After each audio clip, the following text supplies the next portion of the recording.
ഈ ഒരു വീഡിയോ ഞാൻ മരിച്ചെന്ന് കരുതുന്നവർക്ക് വേണ്ടിയിട്ട് പ്രത്യേകമായിട്ട് ഡെഡിക്കേറ്റ് ചെയ്യുന്നൊരു വീഡിയോ ആണ് കേട്ടോ.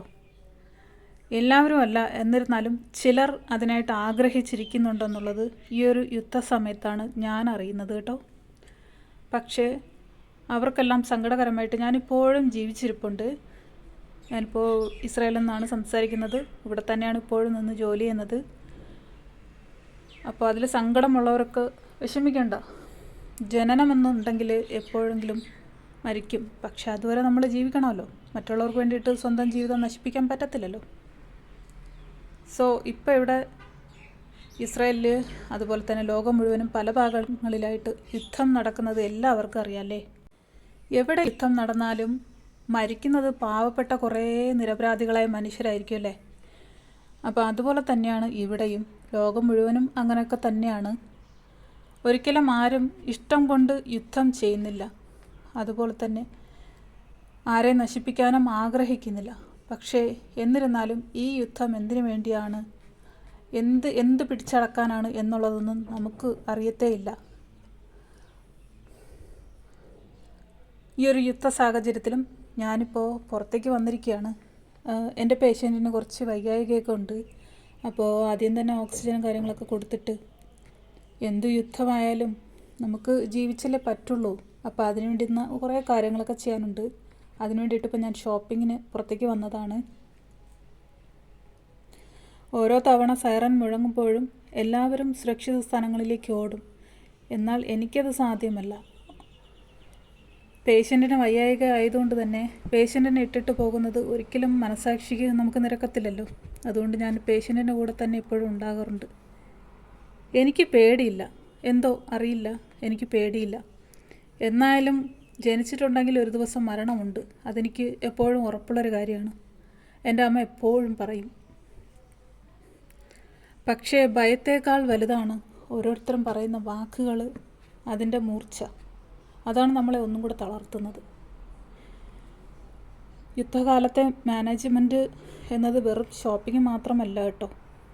കുറച്ച് സാധനങ്ങളൊക്കെ ലഭ്യത, എൻ്റെ വീടിനടുത്ത് സാധനങ്ങൾ കിട്ടാൻ കുറച്ച് ബുദ്ധിമുട്ടാണ്. അപ്പോൾ കുറച്ച് ഇങ്ങോട്ട് മാറിയാണ് സൂപ്പർ മാർക്കറ്റ് ഉള്ളത്. അപ്പോൾ ഞാൻ അവിടേക്ക് കടയിൽ വന്നതാണ്. ഒരു 1 വീക്കിനേക്ക് ആവശ്യമായിട്ടുള്ള സാധനങ്ങളെല്ലാം മേടിച്ച് സ്റ്റോക്ക് ചെയ്യണം. ഇവിടെ എല്ലാവരും അങ്ങനെയൊക്കെയാണ് ചെയ്യാറ്. അപ്പോൾ അതിന് വേണ്ടിയിട്ട് ഞാൻ വന്നതാണ്. എന്നാൽ പിന്നെ അതിൻ്റെ കാഴ്ചകളും കാര്യങ്ങളൊക്കെ നിങ്ങളെയും കൂടെ കാണിക്കാമെന്ന് വിചാരിച്ചിട്ട് ഞാൻ എടുത്തൊരു വീഡിയോ ആണ് കേട്ടോ. ഇപ്പോൾ കാണിക്കുന്ന ഈ ഒരു സാധനം നല്ലതാണ് കേട്ടോ. നമുക്ക് നമ്മളുടെ രക്തം ശുദ്ധീകരിക്കാനായിട്ടൊക്കെ. ഈ ഒരു സാധനത്തിൻ്റെ പേര് എനിക്കറിയാൻ പാടില്ല. അപ്പോൾ നിങ്ങളെല്ലാവരും സുരക്ഷിതമായിട്ടിരിക്കുന്നു എന്ന് തന്നെ ഞാൻ കരുതുന്നു. ലോകത്തിൽ പലയിടത്തും പ്രശ്നങ്ങളായതുകൊണ്ട് തന്നെ ഇന്ന ഇടത്തുള്ള ആൾക്കാർ മാത്രമായിട്ട് ഞാൻ പറയുന്നില്ല.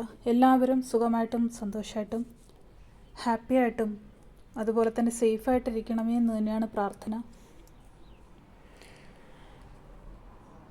അപ്പോൾ ഇവിടെ തേങ്ങ കണ്ടതിൻ്റെ സന്തോഷം എനിക്കുണ്ട് കേട്ടോ. ഇടയ്ക്കിടയ്ക്ക് നമുക്കിവിടെ തേങ്ങയൊക്കെ കിട്ടത്തുള്ളൂ. ഈ ഒരു വീഡിയോ ഞാൻ എപ്പോൾ സൈറൻ മുഴങ്ങുമെന്ന് അറിയത്തില്ല കേട്ടോ. അതുകൊണ്ടാണ് ഞാൻ അങ്ങനെ വെപ്രാളപ്പെട്ട് സംസാരിക്കുന്ന പോലെ തോന്നും ചിലപ്പോൾ. അപ്പോൾ എന്നിരുന്നാലും പക്ഷേ ദൈവം അനുഗ്രഹിച്ച് ഇതുവരേക്കും സേഫായിട്ടും സന്തോഷമായിട്ടും അങ്ങനെ പോകുന്നു, സുഖമായിട്ടൊക്കെ പോകുന്നു. ദൈവകൃപയാൽ യാതൊരുവിധ കുഴപ്പമില്ലാതെ ഇവിടുത്തെ സിസ്റ്റം, ഇവിടുത്തെ ഗവൺമെൻറ്റിൻ്റെ സംരക്ഷണം, അതൊക്കെ തന്നെയാണ് നമ്മൾ ഇത്രത്തോളം കൊണ്ടുപോകുന്നത് മുന്നോട്ട്. നാട്ടിലിരുന്ന് വാർത്തകൾ കാണുന്നവർക്ക് ഇതൊരു കണക്ക് മാത്രമായിരിക്കാം. പക്ഷേ ഇവിടെ ജീവിക്കുന്ന ഓരോ മലയാളിക്കും ഇതൊരു ജീവിതമരണ പോരാട്ടമാണ്. സ്വന്തം വീടും നാടും വിട്ട് ഇവിടെ ഈ യുദ്ധമുഖത്ത് നിൽക്കുന്നത് കുടുംബത്തിന് വേണ്ടിയാണ്. നിങ്ങളുടെ പ്രാർത്ഥനകളിൽ ഞങ്ങളെയും ഉൾപ്പെടുത്തുക. ഏതിരുട്ടിനും ഒടുവിൽ ഒരു പ്രകാശമുണ്ടെന്ന് ഞാൻ വിശ്വസിക്കുന്നു, തീർച്ചയായിട്ടും. അപ്പോൾ ഞാൻ ഷോപ്പിംഗ് എല്ലാം കഴിഞ്ഞ് വീട്ടിലെത്തിയിട്ടോ. ഇനിയിപ്പോൾ ഞാനൊരു സാലഡ് ഉണ്ടാക്കാനുള്ള പരിപാടിയാണ്. അപ്പോൾ എനിക്ക് പാചകം ചെയ്യുമ്പോഴാണ് കുറച്ചും കൂടെ ഒരു സന്തോഷമുള്ളത്. എന്നിരുന്നാലും ഞാൻ ഒരുപാട് ടൈം എടുത്തിട്ടുള്ള പാചകങ്ങളൊന്നും ഇപ്പോൾ ചെയ്യാൻ നിൽക്കാറില്ല. കാരണം നമുക്കറിയാലോ, ഈ ഒരു സൈറൻ എപ്പോഴാണ് മുഴങ്ങണമെന്ന് പറയാൻ പറ്റത്തില്ല. അപ്പോൾ അതുകൊണ്ട് ഈസി ആയിട്ടുള്ള കാര്യങ്ങളൊക്കെയാണ് ചെയ്യുന്നത്.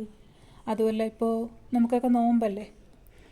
അപ്പോൾ നോമ്പ് കാര്യം ആയതുകൊണ്ട് തന്നെ ഒരുപാട് കുക്കിങ് കാര്യങ്ങളും ചെയ്യാതെ എളുപ്പത്തിൽ പെട്ടെന്ന് പാചകം ചെയ്യാവുന്ന ഭക്ഷണങ്ങൾക്കാണ് ഞാൻ ഇപ്പോൾ മുൻഗണന കൊടുക്കുന്നത്. സ്വന്തം വിശപ്പിനേക്കാൾ ഉപരി പേഷ്യൻറ്റിന് കൃത്യസമയത്ത് ആഹാരം നൽകുക എന്നതിനാണ് പ്രാധാന്യം.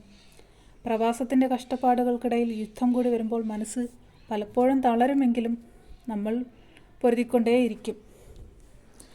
അപ്പോൾ ഇന്നത്തെ ഈ ഒരു വീഡിയോ എല്ലാവർക്കും ഇഷ്ടപ്പെട്ടാൽ തീർച്ചയായിട്ടും നിങ്ങളെല്ലാവരും സബ്സ്ക്രൈബ് ചെയ്യുക, സപ്പോർട്ട് ചെയ്യുക, ലൈക്ക് ചെയ്യുക, കമൻറ്റ് ചെയ്യുക. അതുപോലെ തന്നെ എനിക്കൊരു അപ്ഡേഷൻ കൂടെ തരാനുണ്ട്. ഞാനൊരു സാരിയുടെ ബിസിനസ് തുടങ്ങിയിട്ടുണ്ട്. അപ്പോൾ അതിൻ്റെ ഒരു ഗീവ് അവേയുടെ ഒരു ഷോർട്സ് ഇട്ടിട്ടുണ്ടായിരുന്നു. അപ്പോൾ ആ ഒരു മ്യൂസിക് എന്തോ പ്രോബ്ലം ആയിട്ട് ആ ഷോർട്സ് അൺലിസ്റ്റഡ് ആയിട്ട് ഇരിക്കുകയാണിപ്പോൾ. അപ്പോൾ അത് ആർക്കും കാണാൻ പറ്റത്തില്ല. അപ്പോൾ ആ ഒരു ഗീവ് അവേയിൽ പങ്കെടുക്കാൻ താല്പര്യമുള്ളവർ എൻ്റെ ഇൻസ്റ്റ ID ഞാൻ പോസ്റ്റിൽ വച്ചിട്ടുണ്ട്, പോസ്റ്റിൽ ഇട്ടിട്ടുണ്ട്. അതിൽ ആ ലിങ്ക് വഴി കയറി കഴിഞ്ഞ് നിങ്ങൾക്ക് ആ ഒരു ഗീവ് അവേയിൽ പങ്കെടുക്കാൻ പറ്റും. ഇൻസ്റ്റയിൽ അതിൻ്റെ പോസ്റ്റ് ഇട്ടിട്ടുണ്ട്. അവിടെ വന്നിട്ട് നിങ്ങൾ കമൻറ്റ് ചെയ്യുക. അതുപോലെ തന്നെ എല്ലാ പോസ്റ്റുകളിലും നിങ്ങളുടെ കമൻറ്റ് ഇടുക. എല്ലാ പോസ്റ്റുകളും ഫോളോ ചെയ്യുന്നവരും ഇൻസ്റ്റ ഫോളോ ചെയ്യുന്നവരും അതിലെ റൂൾസ് എല്ലാം അനുസരിക്കുന്നവർക്ക് മാത്രമാണ് നമ്മൾ ഗിഫ്റ്റ് കൊടുക്കുക. നറുക്കെടുപ്പിലൂടെ ആയിരിക്കും ആ ഗിഫ്റ്റ് സെലക്ട് ചെയ്യുന്നത് കേട്ടോ. അതിനുശേഷം ഗിഫ്റ്റ് 12-ാം തീയതിയാണ് നമ്മൾ അവസാന ദിവസം വച്ചിരിക്കുന്നത്. എന്നിട്ട് ഗിഫ്റ്റ് സെലക്റ്റഡ് ആയിട്ടുള്ളവർക്ക് നമ്മൾ അവരെ നേരിട്ട് കോൺടാക്റ്റ് ചെയ്യും. കോൺടാക്റ്റ് ചെയ്തിട്ട് അവർക്ക് നമ്മൾ സമ്മാനം അയച്ചു കൊടുക്കുന്നതായിരിക്കും. സമ്മാനം എന്താണെന്നറിയാനായിട്ട് സാരിയാണ് സമ്മാനം കൊടുക്കുന്നത്. അപ്പോൾ നിങ്ങളുടെ കമൻറ്റുകൾ അതുപോലെ തന്നെ ഫോളോ ഞാനതിൽ കൊടുത്തിരിക്കുന്നത് 3 പേരെ മെൻഷൻ ചെയ്യണം. അതുപോലെ നിങ്ങൾ മസ്റ്റായിട്ട് ഫോളോവർ ആയിരിക്കണം. എന്നാൽ മാത്രമേ നിങ്ങൾക്ക് ആ ഗിഫ്റ്റിന് അർഹതയുള്ളൂ കേട്ടോ. അപ്പോൾ ഇതിൻ്റെ കൂട്ടത്തിലൊന്ന് പറയുന്നതാണ്. അതുപോലെ തന്നെ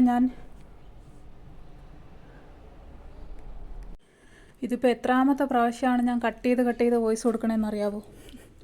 ആ സൈറൺ കാരണമാണ് കേട്ടോ. അപ്പോൾ എന്നിരുന്നാലും നമ്മളെ സേഫായിട്ട് ദൈവം കാത്തു പരിപാലിച്ച് പോകുന്നു. അപ്പോൾ ഞാൻ നേരത്തെ പറഞ്ഞ ഇൻസ്റ്റയിലെ കാര്യങ്ങൾ നിങ്ങളെല്ലാവരും ഫോളോ ചെയ്തോളൂ. ഇൻസ്റ്റ ഇല്ലാത്തവർക്ക് ചിലർ ഇൻസ്റ്റ എനിക്കില്ല എന്ന് പറഞ്ഞ് കമൻ്റ് ഇടുന്നുണ്ട്. അത് നമുക്കൊന്നും ചെയ്യാൻ പറ്റില്ല. നമുക്ക് ഇൻസ്റ്റ ഫോളോ ചെയ്ത് റൂൾസ് അനുസരിക്കുന്നവർക്ക് മാത്രമേ സമ്മാനം കൊടുക്കാൻ പറ്റത്തുള്ളൂ കേട്ടോ. അപ്പോൾ ഞാൻ സാലഡൊക്കെ ഉണ്ടാക്കി തീർന്നിട്ടുണ്ട്. ഇപ്പോൾ പേഷ്യൻറ്റിന് ഞാൻ പറഞ്ഞല്ലോ കുറച്ച് വയ്യായ്കയുണ്ട്. മിക്കവാറും ഹോസ്പിറ്റലിൽ പോകേണ്ടി വരുമെന്നാണ് തോന്നുന്നത്. കാരണം കുറച്ച് ശ്വാസം എടുക്കാൻ ഭയങ്കരമായിട്ട് ബുദ്ധിമുട്ടുന്നുണ്ട് അമ്മമ്മ. അപ്പോൾ ഞാൻ മക്കളെയൊക്കെ വിളിച്ച് പറയട്ടെ. ഏതായാലും ഞാൻ പറഞ്ഞതുപോലെ തന്നെ ഹോസ്പിറ്റലിലേക്ക് എത്തിയിട്ടുണ്ട്. ഒട്ടും വയ്യ, അമ്മമ്മയ്ക്ക് ഒട്ടും വയ്യ. അപ്പോൾ ഈ ഒരു യുദ്ധം എന്ന് പറഞ്ഞിട്ട് നമുക്ക് വയ്യാത്ത ആളെ വെച്ചുകൊണ്ടിരിക്കാൻ പറ്റത്തില്ലല്ലോ. അപ്പോൾ ഞങ്ങൾ ഹോസ്പിറ്റലിലേക്ക് എത്തിയിട്ടുണ്ട്. വീഡിയോ ഇഷ്ടപ്പെട്ട എല്ലാവരും ലൈക്ക് ചെയ്യുക. Thank you for watching.